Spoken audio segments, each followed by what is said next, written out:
할렐루야. 10월 14일 화요일 새벽 기도를 시작하겠습니다. 사도신경으로 우리의 신앙을 고백합니다. 나는 전능하신 아버지 하나님 천지의 창조주를 믿습니다. 나는 그의 유일하신 아들 우리 주 예수 그리스도를 믿습니다.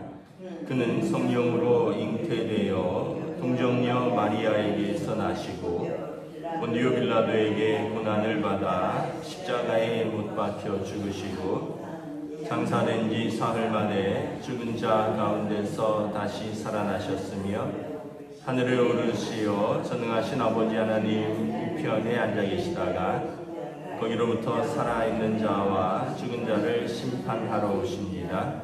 나는 성령을 믿으며 거룩한 공교회와 성도의 교제와 죄를 용서받는 것과 몸의 부활과 영생을 믿습니다.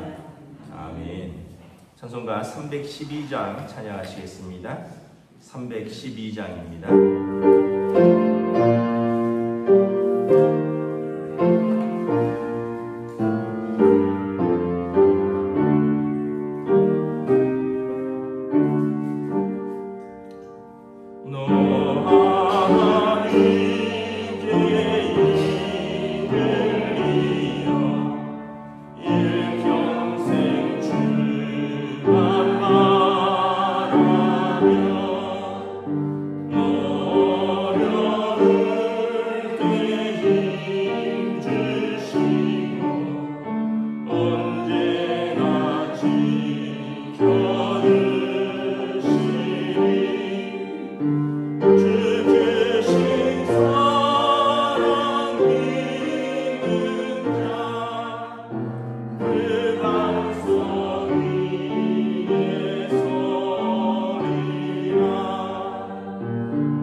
스가랴서 1장 7절부터 21절까지 말씀입니다.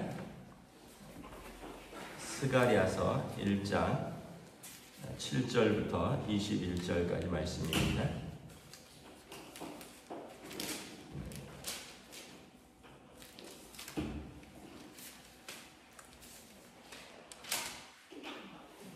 구약성경 1312페이지입니다. 스가랴서 1장 7절부터 21절 저와 여러분들이 앉으시 교도하겠습니다.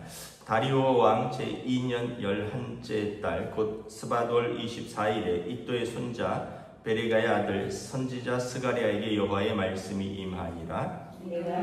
내가 밤에 보니 한 사람이 붉은 말을 타고 골짜기 속 화석류 나무 사이에 섰고 그 뒤에는 붉은 말과 자줏빛 말과 백마가 있기로 내가 말하되 내 주여 이들이 무엇이니까 하니 내게 말하는 천사가 내게 이르되 이들이 무엇인지 내가 내게 보이리라 하니 화석류 나무 사이에 선 자가 대답하여 이르되 이는 여호와께서 땅에 두루 다니라고 보내신 자들이니라. 그들이 화석류 나무 사이에 선 여호와의 천사에게 말하되 우리가 땅에 두루 다녀보니 온 땅이 평안하고 조용하더이다 하더라.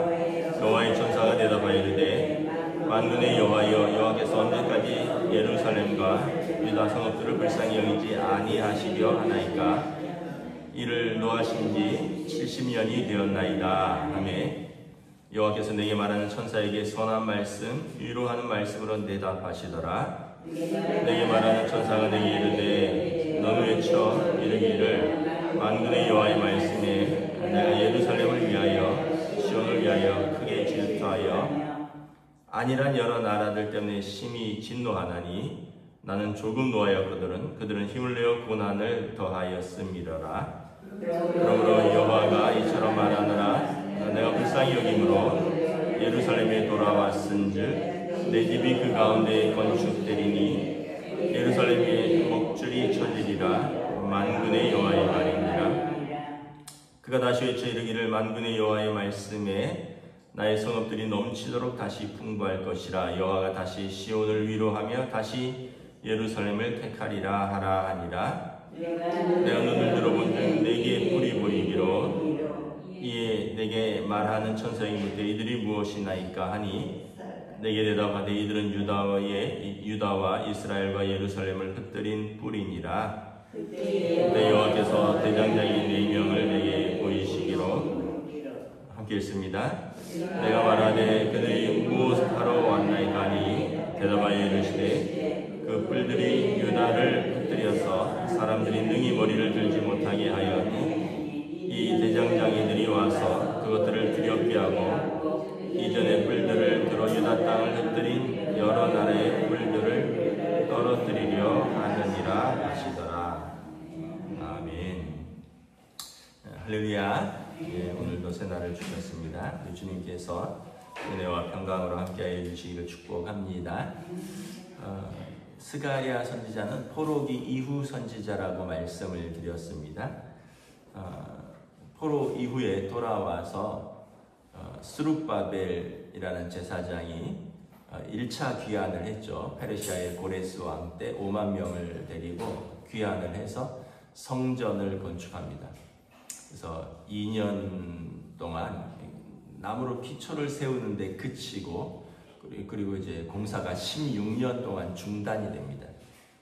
여기에는 이제 여러 가지 요인들이 있는데 대적들의 박해도 핍박도 있었고 방해도 있었고 또 이스라엘 사람들이 낙심하여서 뭐 이런 거죠.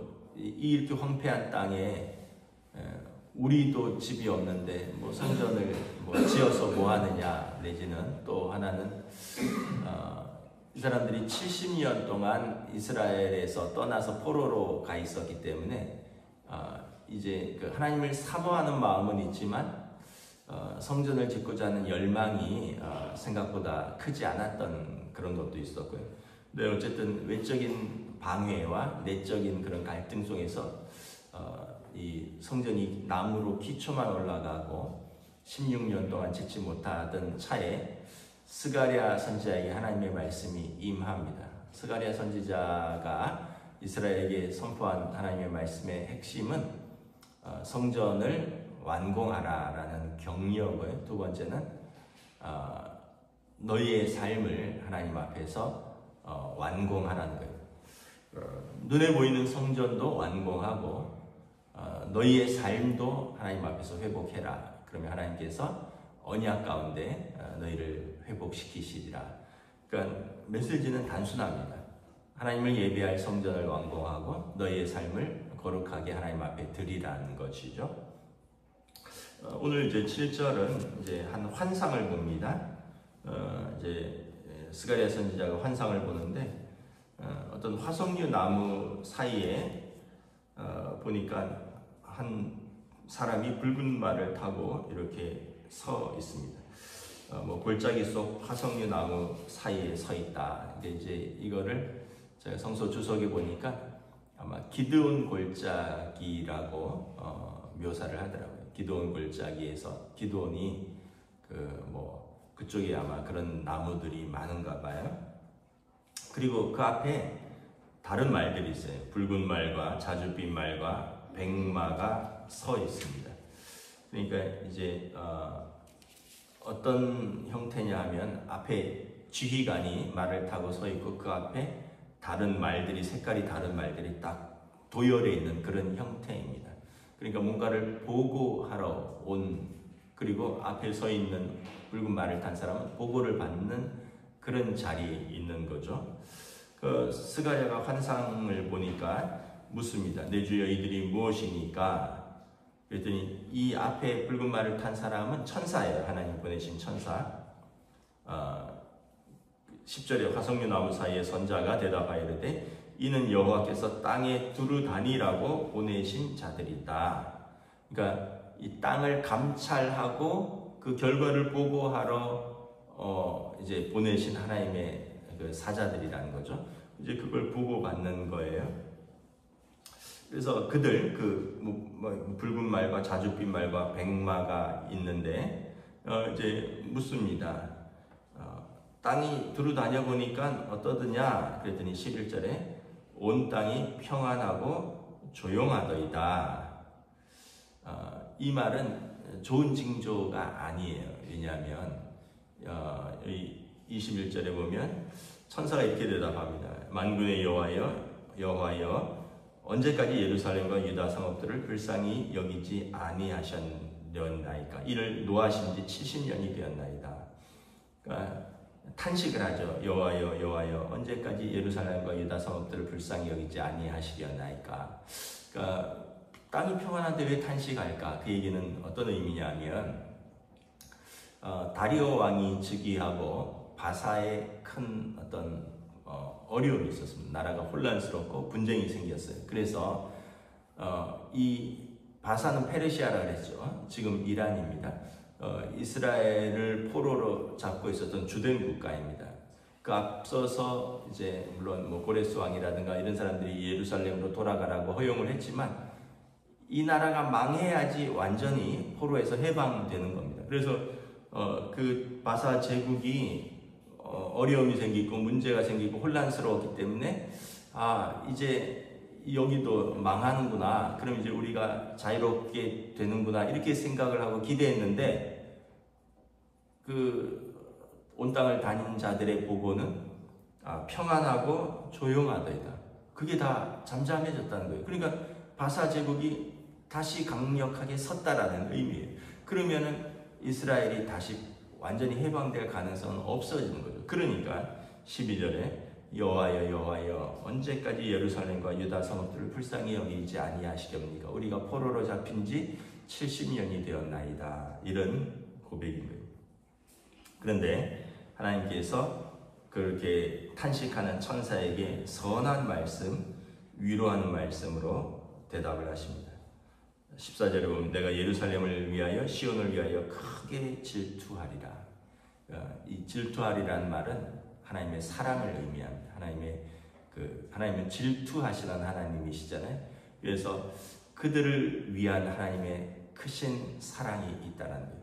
그래서 선한 말씀, 위로하는 말씀. 왜냐하면 하나님은 선하신 분이니까 자기 백성의 고통에 눈을 감지 않고 귀를 닫지 않으시고 이 탄식하는 가운데서 그들을 선한 말씀과 위로하는 말씀으로 이제 말씀하는 거예요. 내가 예루살렘과 시온을 위하여 크게 질투하리라.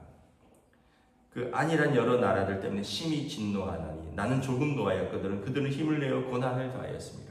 그 주변의 강대국들에 대해서 하나님이 진노한다는 거예요. 하나님께서 예루살렘과 유다의 우상 숭배와 죄악 때문에 하나님께서 심판하시긴 했지만 하나님이 노하신 것보다 더 그들을 그 강대국들이 이스라엘을 핍박하고 압제하였다는 거예요. 그래서 하나님께서 그들에 대해서도 진노하실 것이다. 16절에 내가 예루살렘을 불쌍히 여겨서 그들을 내 집 가운데 다시 돌아왔다라는 거예요. 그러므로 예루살렘 위에 먹줄이 쳐주리라. 먹줄은 뭐냐 하면 그 집 지을 때 그 벽돌 올리는데 수평 맞추는 줄입니다. 이렇게 보면 줄을 쫙 치고 그 다음에 벽돌을 이렇게 쌓죠. 그래야지 일정하게 평행하게 또 높이가 맞게 이렇게 쌓는 거죠. 다시 말하면 예루살렘이 다시 재건되리라. 다시 말하면 성전을 재건하라라는 하나님의 말씀입니다. 그러니까 지금 성전 재건이 중단되었다 그랬잖아요. 근데 하나님의 긍휼하심과 하나님의 은혜가 있을 것이고 너희는 성전을 완공하라 라는 뜻입니다. 그리고 그들의 17절에 나의 성읍들이 넘치도록 다시 풍부할 것이라. 나 여호와가 다시 시온을 위로하며 다시 예루살렘을 택하리라. 이 시온은 그 예루살렘의 성전에 올라가는 언덕입니다. 다시 말하면 그곳에 옛날에 예루살렘 성전이 있었고 다윗 성이 있었어요. 이 시온을 위로하러 예루살렘을 다시 택하여 나의 성읍들이 다시 넘치도록 풍부할 것이다. 완전한 회복이 일어날 것이다. 이스라엘 사람들이 꿈꾸는 나라는 다윗의 시대입니다. 그때가 태평성대였습니다. 뭐 그런 시대가 있잖아요.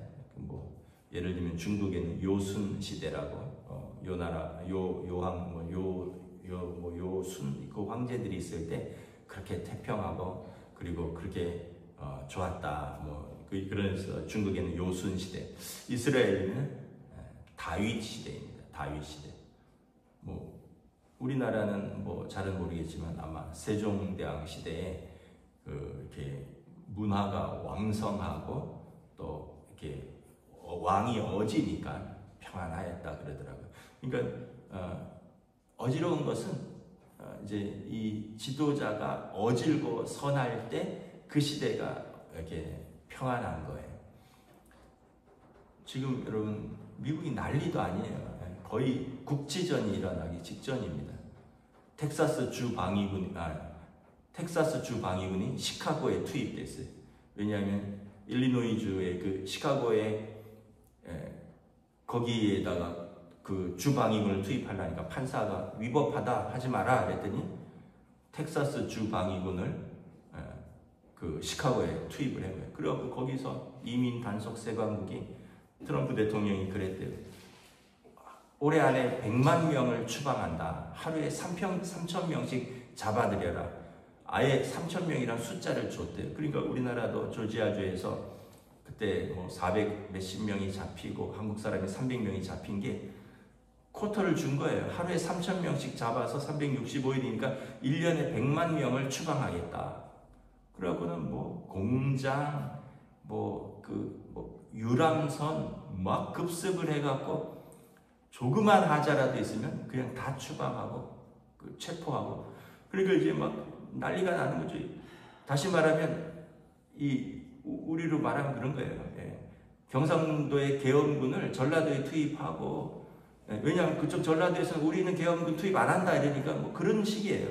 서울의 계엄군을 뭐 인천에 투입하고 막 지금 이런 식으로 지금 거의 내전 직전이라 그러더라고요. 반란법 뭐 이래갖고 아주 어지러워요.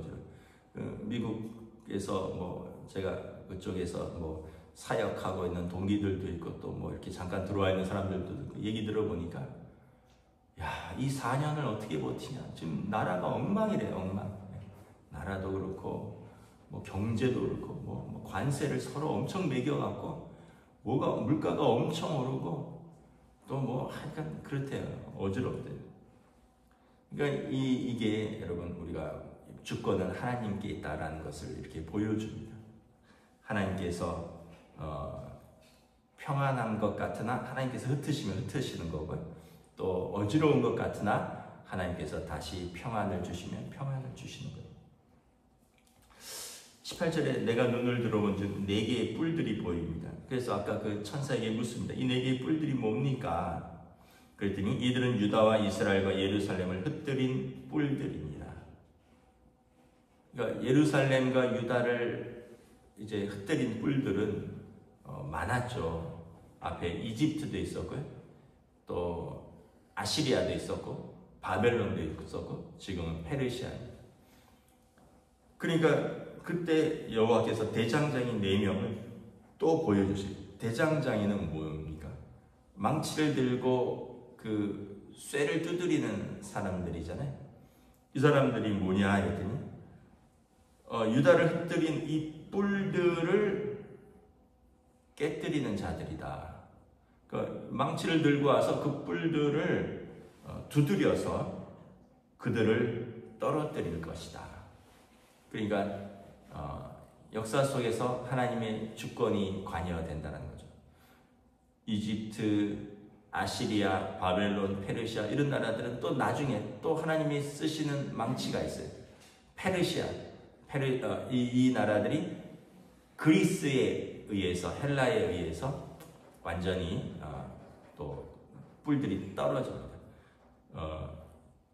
그 바사 제국의 에스더 왕 때의 아하세르, 그 크세르크세스 왕인데, 이 왕이 엄청난 군대를 이끌고 그 그리스 아테네 그쪽 해전을 점령을 하러 나서죠. 그리고 그 전쟁에서 패배를 합니다. 그리고 나서 그 전쟁에서 지고 나서 엄청난 타격을 입고 결국은 알렉산더 대왕이 헬라라 그러죠. 지금 그리스가 이 페르시아를 다시 정복을 합니다. 그리고 또 뭐 얼마 안 가서 로마라는 또 제국이 일어나서 그리스를 또 무너뜨립니다. 그 역사 속에서 보면 많은 뿔들이 일어나고 많은 뿔들이 떨어져요. 하나님의 그 망치가 임하면 그 뿔들이 떨어져요. 여러분 지금 그 제국들이 두려운 나라가 어디 있습니까? 이집트 두렵나요? 이집트 땅은 엄청 크고 굉장히 나일강 때문에 풍요로운 지역입니다. 그렇게 가난하기 나라예요. 그렇게 힘든 나라예요. 아프리카의 아주 강대국이 될 수 있는 나라인데 굉장히 어려워요. 뭐 오래전 얘기지만 한 20몇 년 전이지만 제가 25년 전, 26년 전에 이집트의 성지순례를 갔다가 우리로 말하면 현대백화점, 롯데백화점 앞에 쇼핑 갔는데 그 앞에서 조그만 애들이 $1, give me $1, $1만 주세요. 그 우리나라 막 6.25 전쟁 이후에 막 미군들이 지나가면 우리나라 애들이 막 쫓아다니면서 give me a chewing gum, 뭐 초콜릿 뭐 이랬다면서요. 껌 하나만, 초콜릿 하나만 주세요. 미군 트럭 줄줄 따라다니면 그거 던져줬다. 그거랑 거의 똑같은 그런 형태더라. 그 강대국 이집트입니다. 파라오가 지배했던 피라미드가 없으면 못 먹고 살아요. 그 관광객들이 와야지 먹고 사는 나라예요. 그 4,500년 전에 그 이스라엘을 동원해서 피라미드를 지었기 때문에 그것 때문에 지금 관광자들을 먹고 사는 나라예요. 아시리아, 바벨론, 그 바벨론 제국, 그 위대한 바벨론 제국, 이라크입니다. 이라크. 여러분 이라크 황폐화됐잖아요. 거기는 땅만 파면 유적지예요. 모든 게 유적지입니다. 어마어마한 바벨론 제국의 유물들이 있는데 거기 그때 9.11 테러 이후에 미국에 의해서 완전 초토화됐잖아요. 바사, 페르시아 제국, 이란입니다. 이란에 지금 이스라엘 전투기가 하루에 300대씩 떠서 공습하는데 이란이 할 수 있는 게 별로 없잖아요. 자기네 방공망이 다 무너져서 막 테헤란에서 도망가는 거 오셨죠. 수도 테헤란을 떠나는 시민들. 헬라, 그리스입니다. 그리스. 부도 났잖아요. 그리스는 관광 자원이 없으면 먹고 살지를 못해요. 그리스도 그 옛날 3,000년 전, 4,000년 전에 그 소크라테스, 플라톤, 아리스토텔레스 이런 사람들 때문에 지금 먹고 사는 거예요. 그 사람들의 그 철학, 그 사람들의 그 어떤 신화, 그 사람들의 신전, 그리스 그것 때문에 먹고 살아요. 이탈리아 뭐 명품 제국이고 뭐 축구 좀 하지만 이탈리아를 두려워하지 않습니다. 이탈리아도 지금 여러 문제가 있어요. 지금 유럽 나라들이 다 문제들이 있습니다. 로마잖아요, 로마.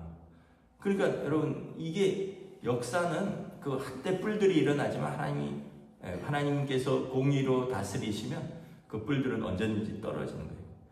그 다음 일어난 나라가 몽골입니다. 몽골, 징기스칸. 세계를 지배했거든요. 여러분 몽골 아시죠? 몽골 그 활활 먼지 나는데 얼마나 가난하고 또 힘들어요 지금.